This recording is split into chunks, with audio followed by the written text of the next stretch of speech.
Sabi niyo sa akin ni Daddy. Ito po, pan low budget, si Ruba. Ang Daddy mo pre. Ganda pati ah. 9.5 lang to. Ayan o.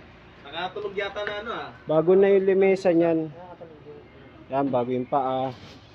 Bago na rin yung motor. Parang sumbi na eh. Tapos itong high speed namin, yan, 7.5 lang to. Lapot lang no. Pagdali ng hospital yung 7.5. Ito converted na to sa manual, hindi na gumagana tong pindutan na to. Pero good running to. Ayan o. Bago na yung motor. Ayan. Second hand lang tong ulo niya. Pero yung lamesa, bago to. Yung motor, bago rin, tsaka yung paa. Ayan.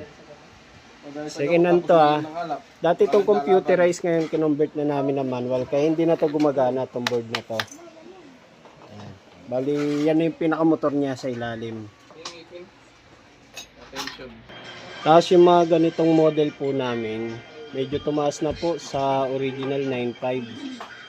Sa 8700 model 9.5 na po.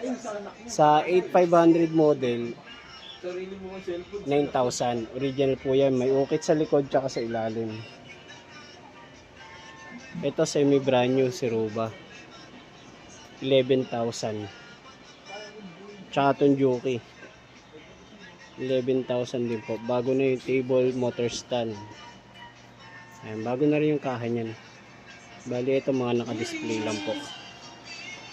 Tapos ito 9.5. Ayan. Yung mga ito 9.5 din to. Running condition na rin yan. Ayan pa yung mga speed namin.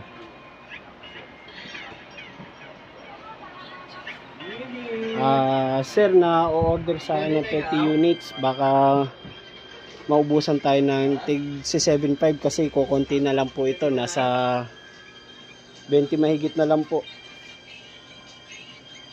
Baka maubusan tayo ng tig 7.5 na ganito. Yung ano, 'di ba order niyo sa akin is 18 unit.